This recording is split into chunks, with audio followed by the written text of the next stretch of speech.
ഈ വരുന്ന തെരഞ്ഞെടുപ്പ്, തദ്ദേശ തെരഞ്ഞെടുപ്പ്, തിരുവനന്തപുരം കോർപ്പറേഷന്റെ ഇലക്ഷൻ കേരളനാടിന്റെ ചരിത്രത്തിൽ,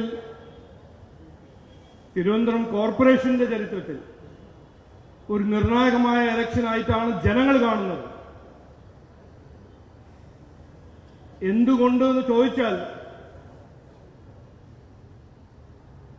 ഈ കോർപ്പറേഷനിൽ താമസിക്കുന്ന ആരാണെങ്കിലും, ഏത് സാധാരണ നിവാസിയോട് ചോദിച്ചാൽ ഒറ്റക്കെട്ടായിട്ട് പറയുന്നത് മതിയായി, മാറ്റം വേണം.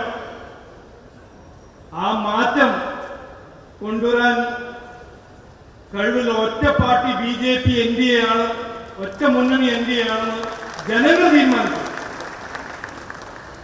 അപ്പോൾ ഈ ഇലക്ഷൻ, ഈ തെരഞ്ഞെടുപ്പ് പ്രധാനപ്പെട്ട ഒരു തെരഞ്ഞെടുപ്പാണ്, നിർണായകമായ തെരഞ്ഞെടുപ്പാണെന്ന് ആദ്യം ഞാൻ പറയാൻ ആഗ്രഹിക്കുന്നു. അങ്ങനെയാണ് മുന്നണിയും പാർട്ടിയും പ്രവർത്തകരും എല്ലാവരും ഈ ഇലക്ഷനെ കാണുന്നത്. എല്ലാ 5 കൊല്ലം നമ്മുടെ ജനാധിപത്യ സംവിധാനത്തിൽ എല്ലാ 5 കൊല്ലം ഒരു ഇലക്ഷൻ നടക്കും.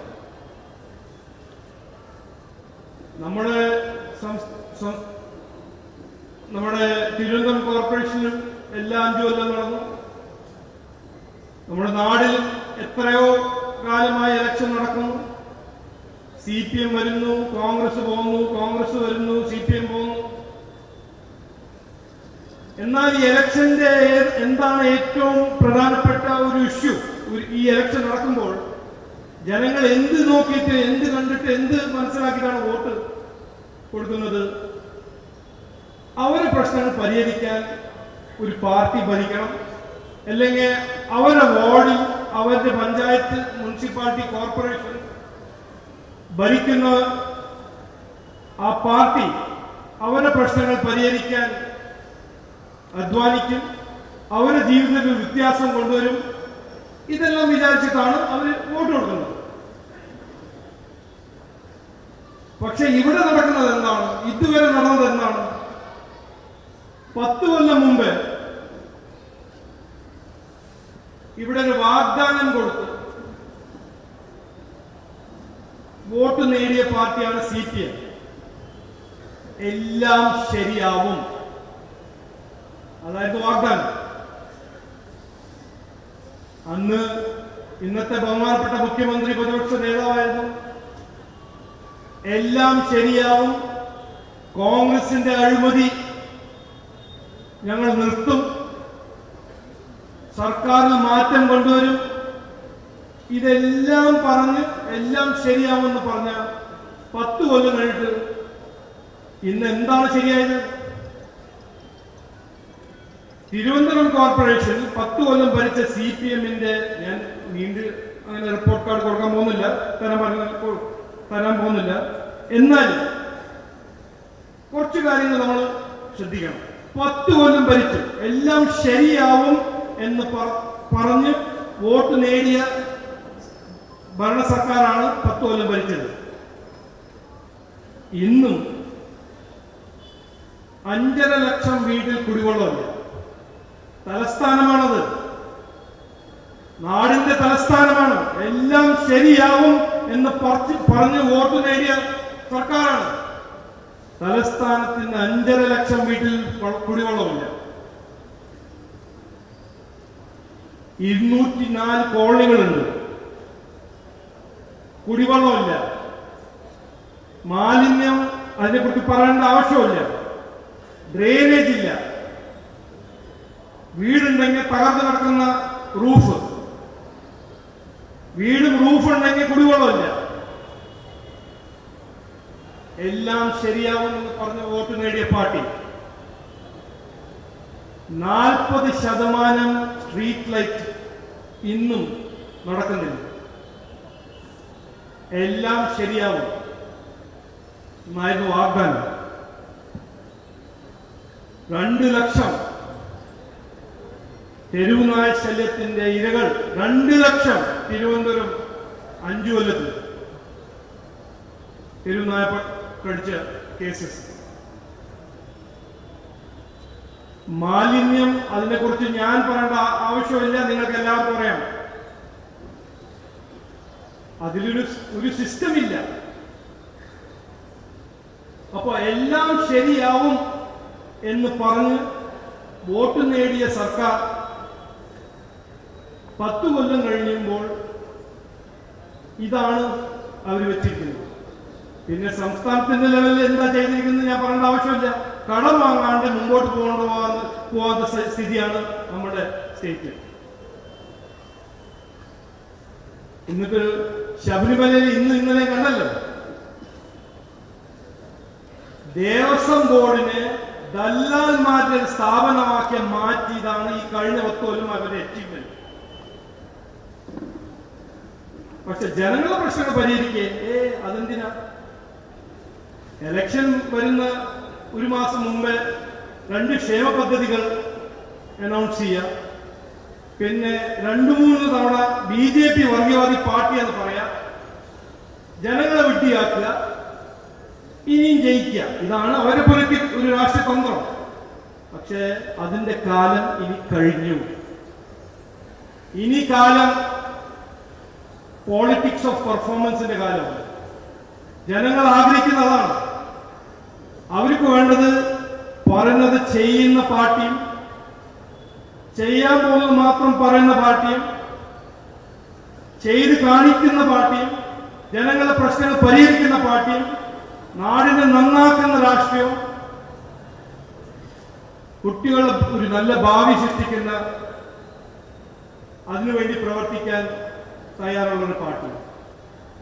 ഇതാണ് ജനങ്ങൾ ആഗ്രഹിക്കുന്നത്. അപ്പൊ CPM-ന്റെ റെക്കോർഡ് ഞാൻ പറഞ്ഞു.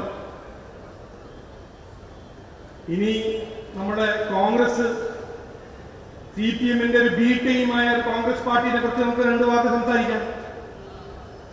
അവരിപ്പോ ഉറങ്ങിയിരിക്കുന്നു. കോർപ്പറേഷൻ മത്സരിക്കണം. അവരെന്താ ചെയ്തിരിക്കുന്നത്? അവരുടെ റെക്കോർഡ് നമുക്ക് മനസ്സിലാക്കണം, പഠിക്കണം, മറക്കരുത്. 10 കൊല്ലം UPA സർക്കാർ ഭരിക്കുമ്പോൾ 8 മന്ത്രിമാരുണ്ടായിരുന്നു കേരളത്തിൽ നിന്ന് UPA സർക്കാർ. അവർ തിരുവനന്തപുരത്തിന് വേണ്ടി എന്തെങ്കിലും ചെയ്തോ? ഒരു ചുക്കും ചെയ്തോ? ഇല്ല. കാരണം അവർക്ക് ഇതൊന്നല്ലല്ലോ പ്രധാനപ്പെട്ട വിഷയം. അവർക്ക് വേണ്ടത് എന്താ? ഭരിക്കാനൊരു അവസരം കിട്ടിയാൽ ചാടി പിടിച്ച് തുടങ്ങുന്നവരെ കൊള്ള, എങ്ങനെയെങ്കിലും അഴിമതി. അപ്പൊ CPM സർക്കാർ ഭരിക്കുമ്പോൾ ജനങ്ങളോട് സഖാവുമാരെ എങ്ങനെയെങ്കിലും അവരുടെ പ്രശ്നങ്ങൾ പരിഹരിക്കും, സാധാരണ സമൂഹത്തിന് വിടും. കോൺഗ്രസ് വന്നാൽ സാധാരണക്കാരെ വിട്ട് രാഹുൽ ഗാന്ധിന്റെ ഒരു കുടുംബവും മറ്റേ 2-3 കുടുംബം അവരുടെ പ്രശ്നങ്ങൾ പരിഹരിക്കുക, അവരെ കൊള്ള വഴി നന്നായി കാശുണ്ടാക്കുക, സമ്പാദിക്കുക. ഇതാണ് അവരുടെ ലക്ഷ്യം.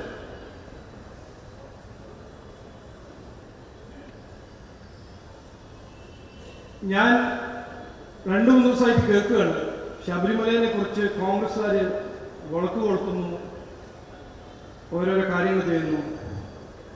കോൺഗ്രസിന്റെ മനസ്സിൽ കയറിയിരിക്കുകയാണ്.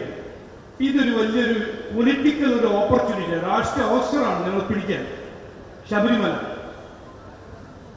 പക്ഷേ 10 കൊല്ലം പ്രതിപക്ഷ പാർട്ടിയായ കോൺഗ്രസ് പാർട്ടി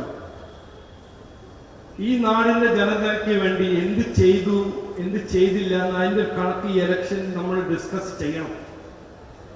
വിദ്യാഭ്യാസം, ആരോഗ്യം, ഇതിനെക്കുറിച്ച് ഒരു വാക്കും അവർ അസംബ്ലിയിൽ പറഞ്ഞില്ല.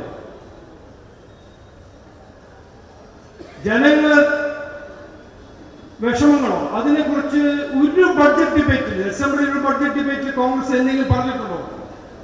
ഞാൻ എല്ലാം പഠിച്ചു നോക്കി, ഒന്നും പറഞ്ഞില്ല. അതിന്റെ കാരണം എന്താണ്? അതിന്റെ കാരണം, അതിന്റെ വ്യക്തത നമുക്ക് എല്ലാവർക്കും മനസ്സിലാവണം. ഇവര് രണ്ടും ഇന്ത്യ അലയൻസിന്റെ ഭാഗമാണ്. കോൺഗ്രസിനും CPM തമ്മിൽ ഒരു വ്യത്യാസമില്ല ഐഡിയോളജിയിൽ. ഇക്കണോമിക് മാനേജ്മെന്റ് ആണോ, അഴിമതിയാണോ, ഭരണമാണോ, ഒരു വ്യത്യാസമില്ല. എന്നിട്ട് ശബരിമല ഒരു ഇഷ്യൂ ആക്കി മുമ്പോട്ട് പോകാൻ ശ്രമിക്കുമ്പോൾ ഞാൻ കോൺഗ്രസിനോട് പറഞ്ഞത്, നമ്മളെല്ലാവരും പറഞ്ഞു, ഈ ജമാഅത്തെ ഇസ്ലാമിയും SDP ഒപ്പം ഒരു അലയൻസ് ചെയ്ത് എന്തിനാണ് ഹിന്ദു വിശ്വാസികളെല്ലാം വിഡ്ഢിയാക്കാൻ നിങ്ങൾ നോക്കുന്നത്? നടക്കില്ല. ശബരിമല നിങ്ങളുടെ ഇഷ്യൂ അല്ല. ശബരിമലയിലെ ഈ വിശ്വാസികളുടെ ഇഷ്യൂ ആണ്. അവർ തീരുമാനിക്കും ഈ വരുന്ന ഇലക്ഷനിൽ ആരാണ് സംരക്ഷിക്കാൻ പോകുന്നത് ശബരിമലയെ. അത് NDA ആണോ, CPM ആണോ, കോൺഗ്രസ് ആണോ? BJP ഇന്ന് തിരുവനന്തപുരം കോർപ്പറേഷൻ പ്രതിപക്ഷ പാർട്ടിയാണ്.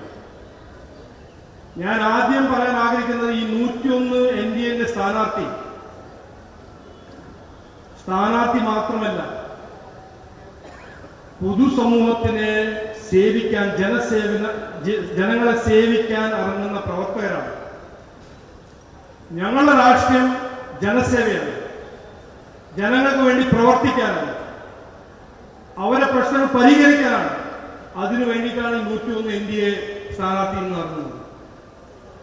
ഞാൻ തിരുവനന്തപുരം നിവാസിയോടും വോട്ടർമാരോടും എൻ്റെ ഒരു അഭ്യർത്ഥന, നിങ്ങൾ കോൺഗ്രസിനും CPM-നും അവസരം കൊടുത്തു, എത്രയോ തവണ അവസരം കൊടുത്തു.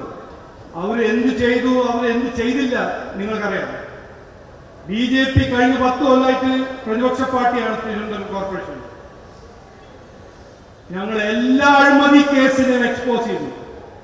ജനങ്ങളുടെ പ്രശ്നങ്ങൾക്ക് വേണ്ടി 100% 365 ദിവസം അധ്വാനിച്ച് പ്രവർത്തിച്ച കൗൺസിലർമാരാണ് ഇന്ന് 35 കൗൺസിലർമാർ കോർപ്പറേഷൻ. അപ്പൊ ഞങ്ങൾക്കൊരു അവസരം തരും.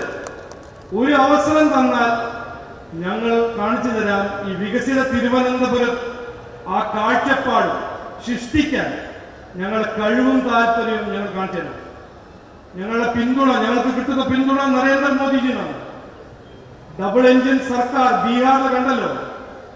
പോളിറ്റിക്സ് ഓഫ് പെർഫോമൻസും നന്നായി പ്രവർത്തിക്കുന്ന പാർട്ടിയിൽ ബീഹാറിലെ ജനങ്ങൾ 4 തവണ അവസരം തന്നു. അപ്പൊ ഞങ്ങൾ ചോദിക്കുന്നത്, ഒരു അവസരം തരും. ഒരു അവസരം തന്നാൽ ആ വികസിത തിരുവനന്തപുരത്തിന്റെ കാഴ്ചപ്പാട് സൃഷ്ടിക്കാൻ ഞങ്ങൾ തയ്യാറാണ്. 100% അതിനുവേണ്ടി പ്രവർത്തിക്കും. 365 ദിവസവും 24 മണിക്കൂറും ആഴ്ചയിൽ 7 ദിവസം പ്രവർത്തിക്കാൻ നമ്മൾ സ്ഥാനാർത്ഥികൾ തയ്യാറാണ്. അതിനൊപ്പം നമ്മളെല്ലാവരും BJP NDA ലീഡർഷിപ്പും തയ്യാറാണ്. അപ്പൊ ഒരു അവസരം തരുമെന്നാണ് എൻ്റെ ഒരു അഭ്യർത്ഥന. ഒരു അവസരം തന്നാൽ എൻ്റെ ഉറപ്പ്, BJP NDA ഉറപ്പ്, ആദ്യത്തെ 45 ദിവസത്തിൽ തിരുവനന്തപുരത്തിനെ രാജ്യത്തിൽ നമ്പർ 1 നഗരമാക്കാൻ 5 കൊല്ലത്തിന്റെ ബ്ലൂ പ്രിന്റ് ഞങ്ങൾ ഇവിടെ മുമ്പോട്ട് ജനങ്ങളുടെ മുമ്പോട്ട് വയ്ക്കും.